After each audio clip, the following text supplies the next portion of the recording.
우리에게 주신 하나님 말씀은 고린도전서 1장 3절에서 9절까지 말씀입니다. 신약성경 262쪽입니다. 고린도전서 1장 3절에서 9절까지 말씀 제가 읽겠습니다. 하나님 우리 아버지와 주 예수 그리스도로부터 은혜와 평강이 있기를 원하노라. 그리스도 예수 안에서 너희에게 주신 하나님의 은혜로 말미암아 내가 너희를 위하여 항상 하나님께 감사하노니 이는 너희가 그 안에서 모든 일 곧 모든 언병과 모든 지식의 풍족함으로 그리스도의 증거가 너희 중에 견고하게 되어 너희가 모든 은사에 부족함이 없이 우리 주 예수 그리스도의 나타나심을 기다림이라. 주께서 너희를 우리 주 예수 그리스도의 날에 책망할 것이 없는 자로 끝까지 견고하게 하시리라. 너희를 불러 그의 아들 예수 그리스도의 우리 주와 더불어 교제하게 하시는 하나님은 미쁘시도다. 아멘. 담임 목사님 나오셔서 말씀 선포하시겠습니다. 오늘 이 시간에는 교회력으로 주신 말씀이 고린도전서 1장 말씀을 중심으로 해서 대림의 절기를 준비하며 라는 제목으로 설교 말씀을 드리겠습니다. 오늘 아침에 주신 본문 첫 절을 보면 사도 바울은 편지를 쓰면서 먼저 고린도 교인들을 진심으로 축복합니다.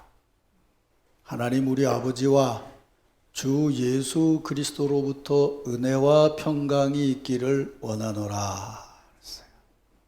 이 말씀을 대림절 첫 주일에 우리로 하여금 읽게 하는 것은 이런 하나님의 축복의 음성을 들으라는 하나님의 뜻이죠. 그래서 이 말씀으로 대림의 절기와 함께 새해를 시작하는 우리 남천 가족 모두를 축복합니다.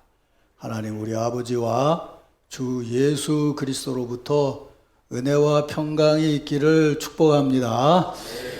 오늘부터 시작되는 아기 예수의 오심을 준비하면서 시작하는 새해 여러분의 신앙생활과 신앙사역에 성삼위일체 하나님의 은혜와 평강이 충만하여 넘치기를 주의 이름으로 축원합니다.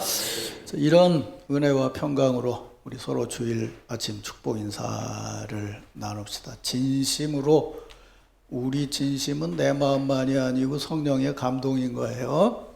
서로 이렇게 축복합시다. 옆에 있는 분들에게 하나님의 은혜가 충만하길 축복합니다. 한 번 더 하겠습니다. 주의 평강이 넘쳐나길 축복합니다.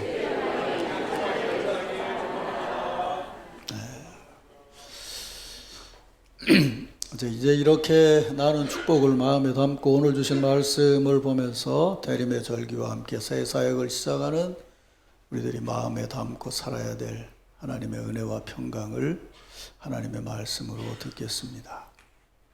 먼저 본문 고린도전서 1장 4절을 보면 그리스도 예수 안에서 너희에게 주신 하나님의 은혜로 말미암아 내가 너희를 위하여 항상 감사하노니 라고 말합니다. 그리스도 예수 안에서라는 데와 너희를 위하여라는 데에 밑줄을 좀 쳐놓으시길 바랍니다. 뭐 없으시면 마음으로 쳐놓으세요. 이 말씀을 읽으면서 우리가 꼭 기억해야 될, 마음에 담아야 될 말씀은 내가 너희를 위하여라는 말씀입니다. 우리가 일반적으로 하나님 앞에 감사의 기도를 드릴 때 우리는 이렇게 기도하죠. 누군가 어떤 일이 있든지 무언가 했을 때 우리는 기도하면서 아무개를 인해서 하나님 앞에 감사합니다. 아무개를 인해서 아무개에게 주신 은혜로 말미암아 감사합니다. 우린 그렇게 얘기를 해요. 예를 들자면 아들이 취직이 됐다든지 학교에 입학을 하면 아무개가 합격했기 때문에 하나님 앞에 감사합니다. 그래서 하나님이 주신 은혜를 생각하면서 감사한다고 그래요. 근데 이 대목에서 사도 바울은 뭐라고 얘기하냐면 너희를 인해서 감사한다라고 말하지 않고 너희를 위해서 감사한다고 말하고 있다는 거예요. 바로 이 감사가 새해를 시작하는 우리들이 마음에 담아야 될 감사인 거예요. 오늘 아침에는 이 감사에 담긴 의미를 풀어가면서 말씀을 드리려고 해요. 이 감사의 의미, 이 고백을 이해하려면 사도 바울이 성자 예수 그리스도를 호칭하는 것부터 주의를 기울여서 봐야 돼요. 아까 제가 줄을 치라고 한 것이 뭐냐면 그리스도 예수라고 그랬어요. 사도 바울이 이렇게 말해요. 그리스도 예수라고 하고 고린도 교인들이 받은 은혜를 그리스도 예수 안에서 너희에게 주신 하나님의 은혜라고 그래요. 조금 어색하지 않아요? 왜냐하면 우리는 보통 예수님이 얘기할 때 뭐라고 그래요? 주 예수 그리스도. 이게 익숙해요. 그죠? 예수 그리스도가 익숙해요. 근데 지금 축복을 말하면서 사도 바울은 그리스도 예수라고 말해요. 왜 이 대목에서 이렇게 호칭을 하면서 은혜를 말할까? 그냥 쓴 게 아니에요. 사실은 사도 바울의 어떤 신앙적인 의도가 담겨져 있어요. 신학을 공부해 보면 예수님에 대한 호칭을 얘기할 때 예수 그리스도, 그리스도 예수라고 얘기하는데 예수는 흔한 이스라엘 백성들의 이름이기 때문에 예수는 예수님의 인간성을 의미하는 것으로 이해를 해요. 그리스도 그러면 하나님이 보내신 자고 그게 하나님의 아들이라는 의미를 품고 있기 때문에 그리스도라고 하면 신성을 얘기하는 거예요. 그래서 예수 그리스도 그러면 인성을 강조하는 쪽의 표현이에요. 그리스도 예수 그러면 신성을 강조하는 쪽의 표현이에요. 그러니까 사도 바울은 지금 이 대목에서 여러분들이 지금 서 있는 은혜의 자리, 감사의 자리는 무언가 하면 예수님의 인성이 앞서는 자리가 아니고 예수님의 신성이 앞서는 자리라는 거예요. 무슨 말인가 하면 지금 고린도 교인들이 받은 은혜는 인간적이고 세상적인 은혜가 아니고 영적이고 신앙적인 은혜라는 것을 강조해서 말하고 있다는 거예요. 사도 바울은 대단히 머리가 좋은 학자이기 때문에 사실은 이미 주의를 기울여서 읽어보게 되면 1장 1절부터 벌써 바뀌어 있다는 걸 발견하게 돼요. 이렇게 말해요. 자신을 표현하면서 하나님의 뜻을 따라 그리스도 예수의 사도로 부르심을 받았다 그래요. 하나님의 뜻을 따라 예수 그리스도의 사도라고 하지 않고 그리스도 예수의 사도로 부름받았다고 얘기를 하고 또 고린도 교인들을 말하면서 2절에서 뭐라고 그러냐면 고린도에 있는 하나님의 교회 그리스도 예수 안에서 거룩하여지고 성도라 부르심을 받은 자들이다. 주의를 기울여 읽어보면 어디에 강조가 되어 있는지를 알 수 있겠죠.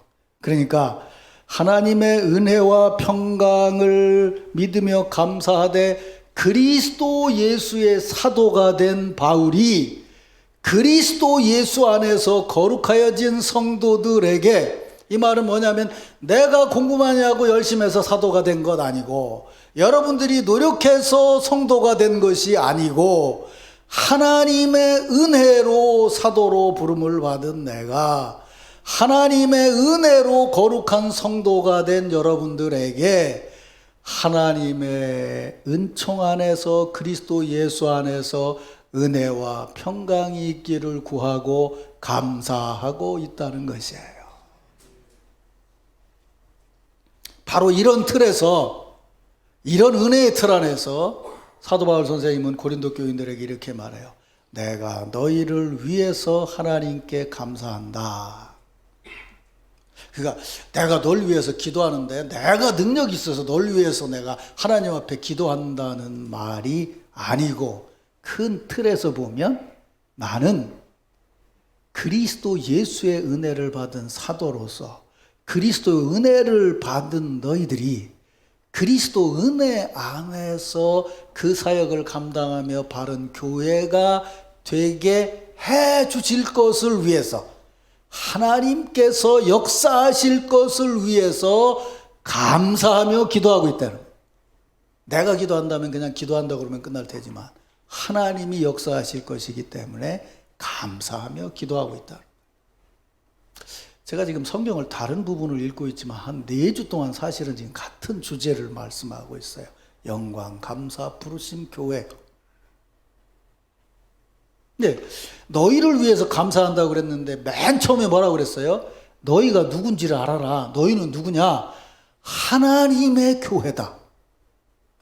거룩하여지고 하나님께서 거룩하게 하시고 하나님께로서 성도로 부르셔서 부름을 받은 하나님의 교회다. 어째 아멘을 하는데? 너무 감동적이어서 아멘이 안 나오나? 그러니까 내가 성도라고 하는 건 나만 특별한 성도가 아니고 내가 성도됨은 그리스도 예수의 은혜라는 거예요. 신적인 은혜라는 거예요. 하나님이 부르셨다는 거예요. 언제쯤 아멘을 크게 하려나. 한마디로 말하면 그리스도 예수로 임한 하나님의 은혜를 받은 교회로서 그 하늘의 은혜 안에서 하나님의 교회를 이루어 가도록 하나님이 너희에게 역사하실 것을 믿고 감사함으로 기도하고 있다는 거예요. 아멘 했죠?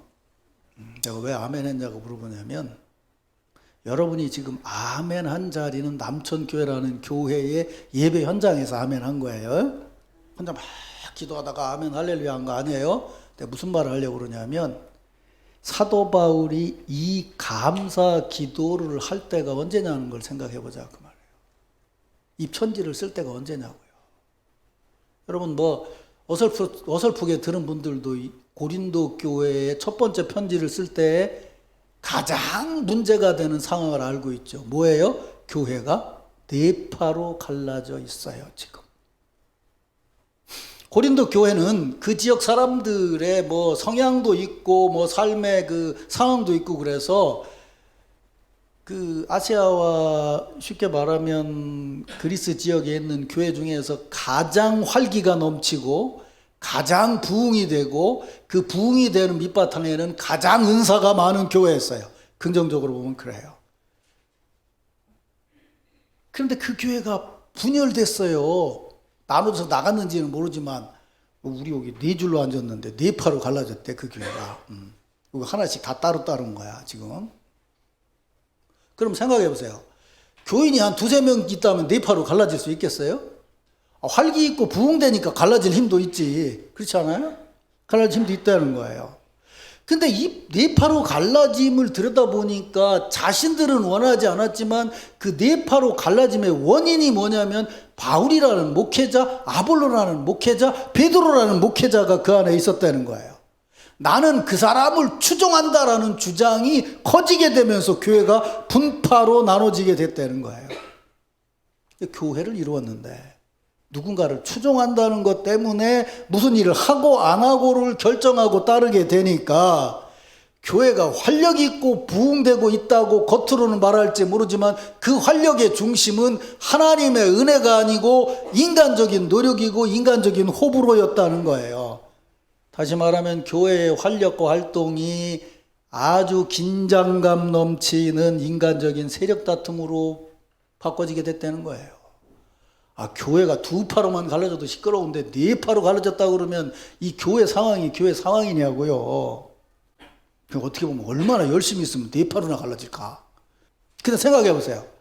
그 네 파로 갈라졌다는 얘기가 강 건너 불구경이냐고요. 아니에요. 사도 바울이 죽을 고생을 해서 세운 교회예요.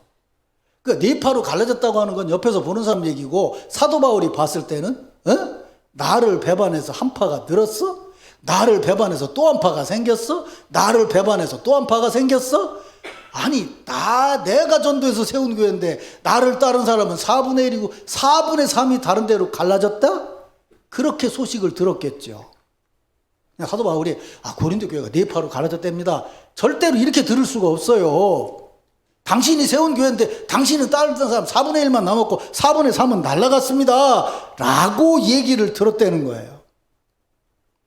그럼 그 얘기를 들었을 때 사도 바울이 일반적으로 어떻게 반응할까요? 자세히 얘기해봐. 첫 번째 갈라질 때 누가 문제였어? 그 두 번째 갈라질 때 누가 그랬어? 누가 그랬어? 누가 그랬어? 누가 그랬어? 묻기 시작을 했겠죠. 그리고 얘기했겠죠. 나쁜 놈의 새끼들. 내가 얼마나 고생을 하면서 내가 한 푼 받은 것도 없고 내가 죽으라고 일하면서 교회를 세웠는데 나를 배신해? 이들 인간이야 이게? 여러분들 보고 하는 소리 안 해요. 갑자기 얼지 마요. 그러면서 내가 두 번째 사역자를 잘못 세웠지. 아볼로 그게 말씀도 전하고 생긴 것도 잘생기고 그랬는데 그 인간이 내가 그럴 줄 몰랐다라고 반응하는 것이 당연한 거예요. 근데 우리는 이 대목에서 사도 바울이 정말 하늘의 은혜를 받은 사람이라는 걸 발견할 수 있게 돼요. 사도 바울은 이 소식을 듣고 그 상황을 그렇게 얽혀진 인간적인 차원에서 먼저 보지 않았다는 거예요. 그보다 먼저 자신이 받은 은혜와 사명, 고린도 교인들이 받은 은혜, 그것을 인간적인 차원의 갈등보다 먼저 말하고 있어요.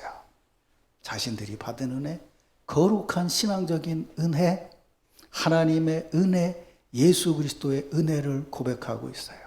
사도 바울 자신도 뒤를 이은 아볼로라는 사역자도 사도 베드로도 인간적인 감정이나 판단이나 생각을 넘어서서 하늘에서 내리신 그리스도 예수의 은혜를 받아서 사도가 되었고, 여러분들도 그 은혜를 받아서 성도가 되고 교회를 이루었기 때문에 여러분은 그런 하나님의 교회로서 하나님의 교회를 이루어 가야 됩니다라고 말하는 거예요. 만약 고린도 교회 소식을 듣고 인간적인 차원에서 봤다 그러면 그들이 벌려놓은 일을 봤을 때에 인간적인 기준으로 봤다면 판단하고 원망하고 저주가 먼저 나왔겠지만 사도 바울은 그보다 먼저 그것에 앞서서 내게 강력하게 임하신 하늘의 은혜를 먼저 보고 생각하고 판단하고 있다는 거예요. 그러면서 그리스도께서 자신에게 고린도 교인들에게 주신 은혜에 감사하고 있고, 그들이 그런 것을 넘어서서 그런 은혜 안에서 그런 교회를 이루어가야 됨이 하나님의 부르심이라는 것을 깨닫고 그것을 이루어가게 해 주시옵소서. 그래서 나는 그 교인들을 위해서 하나님께 감사하고 있습니다 라고 고백하고 있다는 거예요. 바로 이런 마음이 하나님의 은혜를 받은 성도됨이고 교회됨입니다. 사랑하는 성도 여러분, 2023년 사역을 마무리하고 대림절 절기와 함께 사역을 시작하는 우리 모두가 지금 이런 은혜 안에 있음을 믿으시기를 바랍니다. 지금 여러분의 감정이나 생각이나 판단을 넘어서서 그거보다 앞선 하나님의 그리스도 예수의 하늘로부터 내리신 은혜가 여러분을 부르셔서 여러분이 성도가 되고 교회가 되었음을 믿으시기를 바랍니다. 한 해를 마무리한다 그러면 우린 세상처럼 말이죠, 효율성이나 결과를 가지고 판단하기 쉽습니다. 그렇게 생각하면 우리의 신앙사역을 서로 비교하게 됩니다. 그러나 우리는 그 비교보다 앞서서 비교를 넘어서는 하나님의 은혜가 먼저 있음을 깨닫고 그 은혜로 우리가 거룩해서 성도로 부름받은 교회임을 확신해야 됩니다. 이것이 예수 그리스도의 오심을 바르게 예비하는 성도됨의 자리입니다. 사랑하는 성도 여러분, 새 사역을 시작하면서 우리 남천 교회 공동체 안에 여러분 한 사람 한 사람이 합쳐져서 이루어진 우리 교회 공동체 안에 이런 은혜가 충만하기를 주의 이름으로 축원합니다. 이런 감사 기도 후에 7절을 보면 사도 바울은 이렇게 말합니다. 너희가 모든 은사에 부족함이 없이 우리 주 예수 그리스도의 나타나심을 기다립니다 라고 말해요.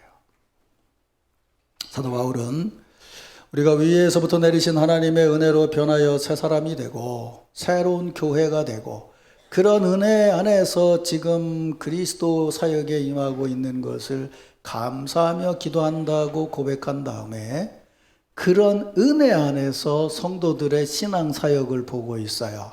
뭐라고 말하냐면 너희가 모든 은사에 부족함이 없이 일하고 있으며 그분의 오심을 기다리고 있다라고 말해요. 이거는 사실이면서 권면인 것이죠. 한국 신자들의 은사에 대한 이해는 정말 고린도 교인들처럼 역설적이어요. 대부분이 그래요. 우리가 은사라고 하는 말은 가장 쉽게 이해하려면 영어를 보면 돼요. 영어로 은사는 뭐냐면 기프트예요. 크리스마스 기프트 뭐 이런 것처럼 선물이에요. 선물. 하나님이 주신 선물이에요. 한국 신자들은 은사가 하나님이 주신 선물이라는 것은 분명히 믿어요. 믿습니까, 여러분? 네, 분명히 믿어요. 그런데 하나님이 주신 거기 때문에 그거는 신비한 거라고 생각을 하는데 고린도 교인들처럼 생각을 해요. 이건 보통 사람들은 모르는 신비한 은사라서 내가 뭔가 신비한 거, 다른 사람이 못하는 일반적인 게 아닌 거를 해야 이 은사를 받을 수 있다고 생각을 해요. 받는 게 아니라 자신을 쟁취하는 거죠. 금식하고 절제하고 산기도 하고 소나무 뿌리 뽑고 막 해가지고 그렇게 하고 어느 날 이제 은사를 받았어요.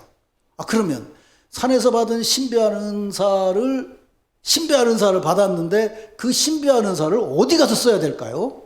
산에서 쓸까요?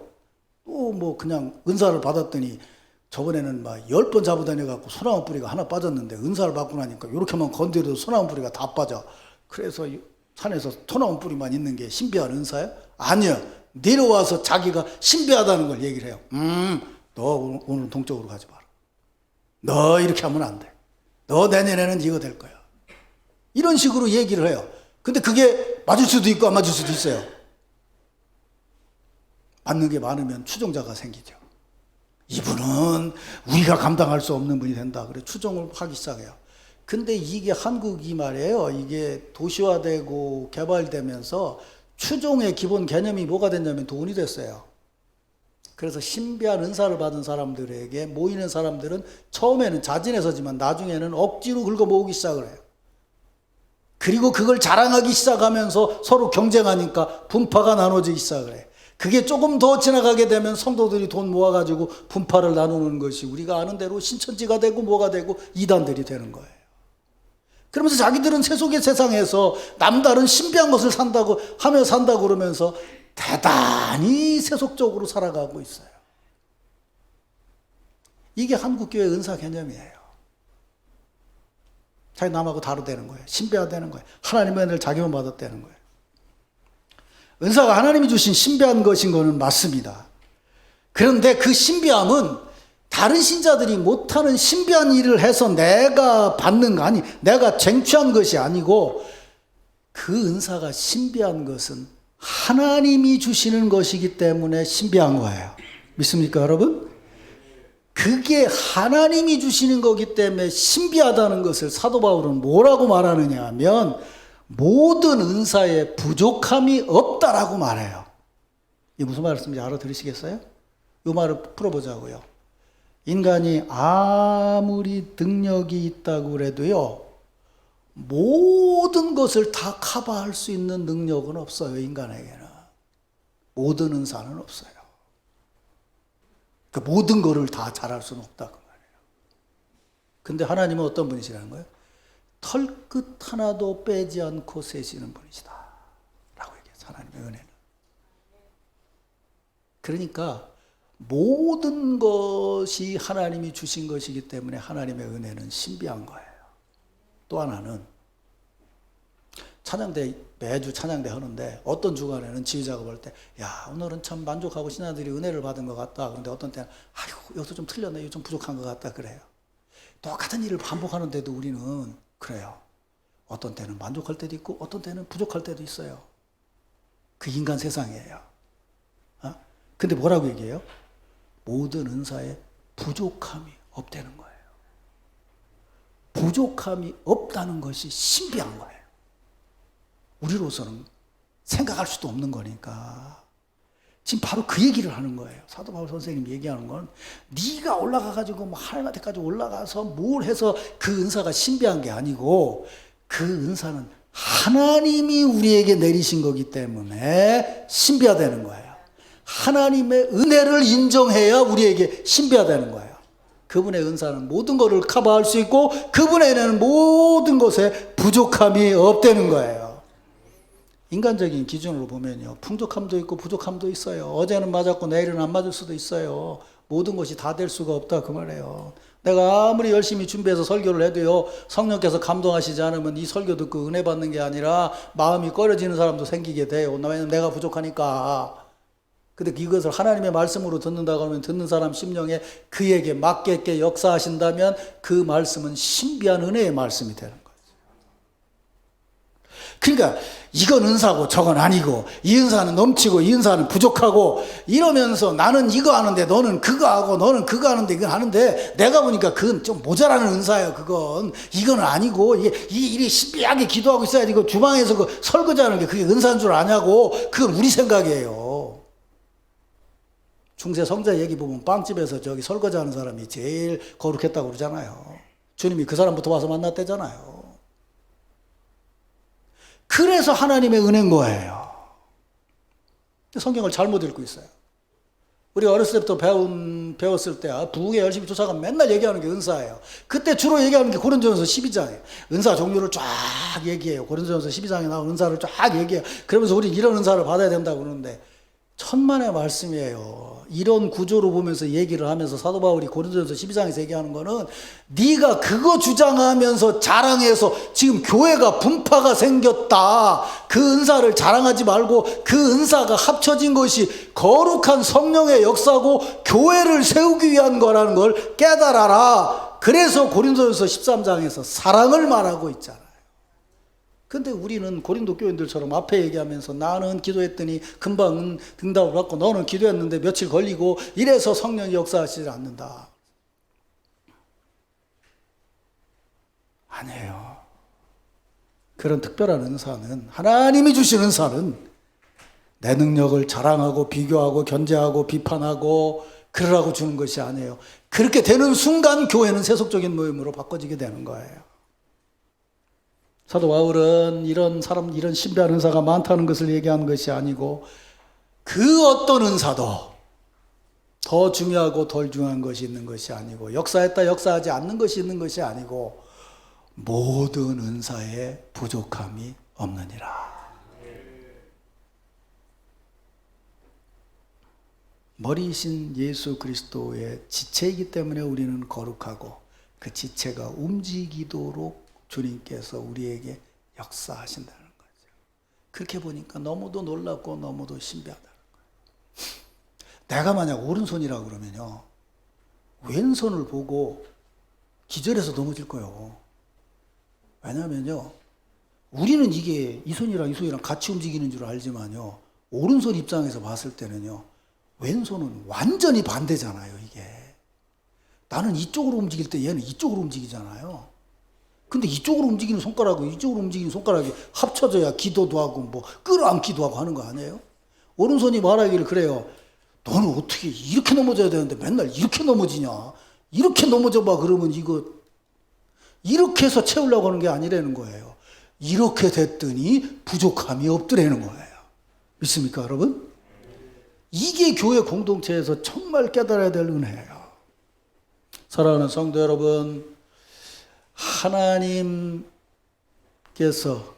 그리스도 예수를 이 땅에 보내셔서 교회의 머리가 되게 하심은 우리에게 지체된 우리에게 은혜와 선물을 주셔서 그 선물을 사용함이 우리들이 인간적으로 보기엔 부족하기도 하고 남기도 하고 더하기도 하고 모자라지만 하나님의 은혜로 그것은 여전히 그대로 의미 있고 중요하고 풍성하고 적절하다고 인정하시기 때문에 하나님이 주신 모든 은사는 부족함이 없는 줄로 믿으시기를 바랍니다. 성탄을 준비하는 것으로부터 시작을 해서 한 해를 2024년을 마무리할 때까지 여러분 각자에게 주신 은사대로 일하시길 바랍니다. 그래서 그 다음 얘기, 이 얘기만 하고 설교를 마치겠는데, 이런 은사를 얘기하면서 사도 바울 선생님이 말씀하는 게 있어요. 먼저 5절 이하를 보면 이렇게 말해요.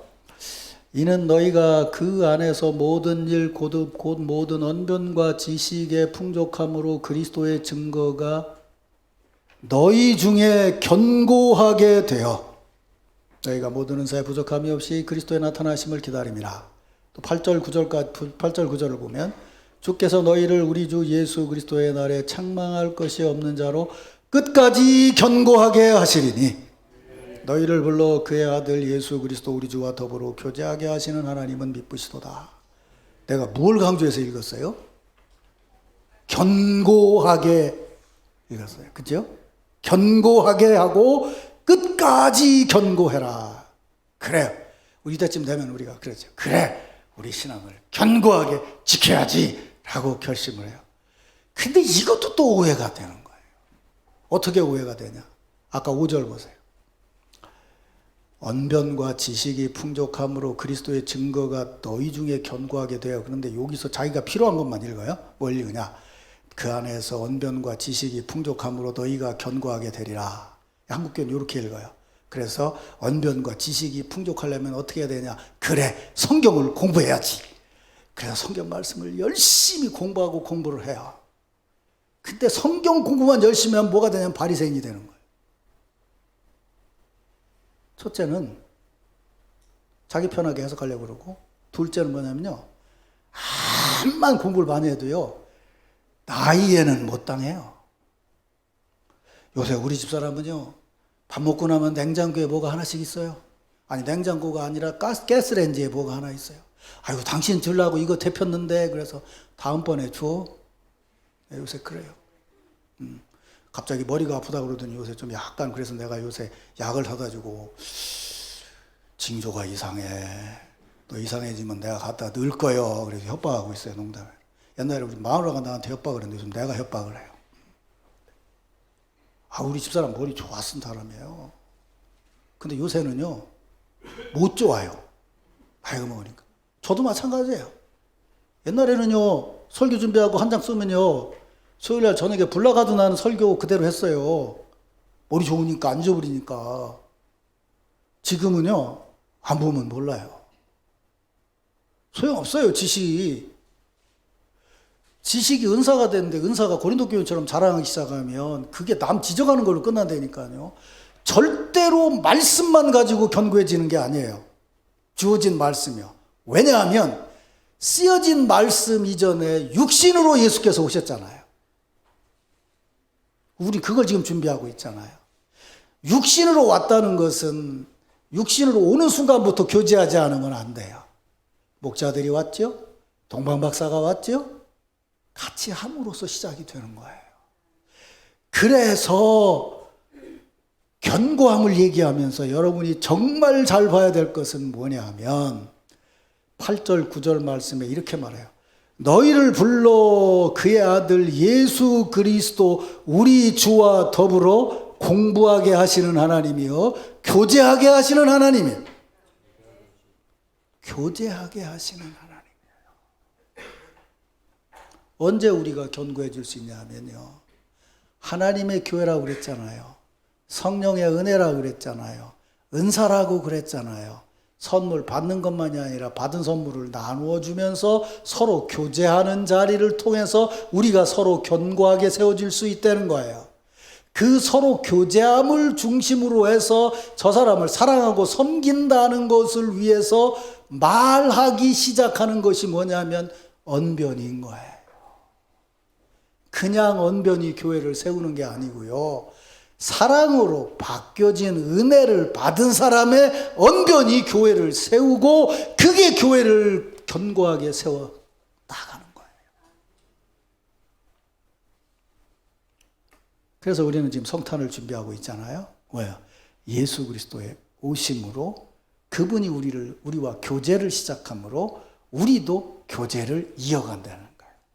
그래서 성탄절을 위해서 기간별로 준비하고 함께하고 있는 거예요. 우리만의 모임이 아니죠.